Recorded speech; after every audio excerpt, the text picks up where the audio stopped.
The volume begins with Hijack being interrogated by Maria Hill, who is looking for Scott Summers. Meanwhile, Dazzler is held captive by Mystique in Madripoor, where it's revealed that Mystique is using Dazzler's body for the mutant growth hormone.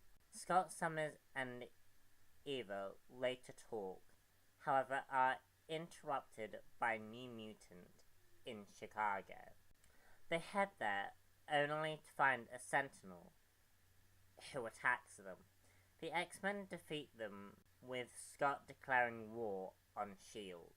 Maria Hill, alerted to Scott's presence, heads out to find him, leaving Hijack, who decides to do the same. On the S.H.I.E.L.D. helicarrier, Scott and Maria Hill confront one another, where Scott learns that Maria Hill doesn't know anything about the Sentinel attacks. Scott, however, still believes that Maria Hill is behind the attacks and declares that they are at war with one another. Scott and the older mutants realize that whoever is attacking them knows about Cerebro and how it works. Scott and Majik go to confront Hank McCoy. Elsewhere, Blob discovers Dazzler and is revealed to be addicted to the mutant growth hormone. Mystique then assigns him as Dazzler's bodyguard. Scott and Illyana lose control of their powers, whilst S.H.I.E.L.D. loses control of the helicarrier, attacking the Jean Grey School. Hank takes Scott and Illyana to his lab, where he learns who is really behind the Sentinel attacks. Elsewhere, Magneto rescues Dazzler from Blob. He takes her to the Uncanny X-Men. Back at Jean Grey's school, the events have escalated as the Helicarriers and Sentinels bombard the school, as well as a threat of a nuclear bomb.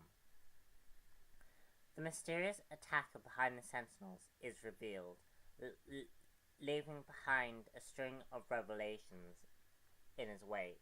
In the original Sin tie-in, more revelations are revealed. She-Hulk, aka Jennifer Walters, comes across Charles Xavier's will and testament. What will she find in the will? And how will it change the X-Men's lives? So in this issue, in this volume, it wraps up the story about the Uncanny X-Men versus S.H.I.E.L.D. storyline, which has been continuing on for which has been continuing on for the last 4 volumes. And Bendis does a very good job at wrapping up the storylines for this arc. And he also sets up what's going to happen in Volume 5 and beyond. Let's start off with the Dazzler story. So Dazzler is held captive by Mystique, and when I read this this story, I was very surprised at just how shocking Bendis made it look. Dazzler is basically strapped against her will to a bed, and is being used for the mutant growth hormone. And I was very, very shocked at all of that. It's a very, very dark, dark bit for for Uncanny X-Men. And I've never read something that was that dark before. And sort of, I like the direction that Bendis has hinted that he's going to take Dazzler. Because Dazzler has obviously been a pop star, been an agent of S.H.I.E.L.D. Her whole life has been glitz and glamour. And it looks like he's going to possibly take Dazzler in a darker direction. Eva, aka Tempest, I was very disappointed with the payoff for that story. Not much is really told. Like, we finally get a hint at a revelation about where Eva has been. And it's basically said that, oh, she got older. Which, when I first read this story, I completely missed. I was just a bit disappointed with how Bendis said it in this volume. But judging back from what I now know, it doesn't seem that disappointing now.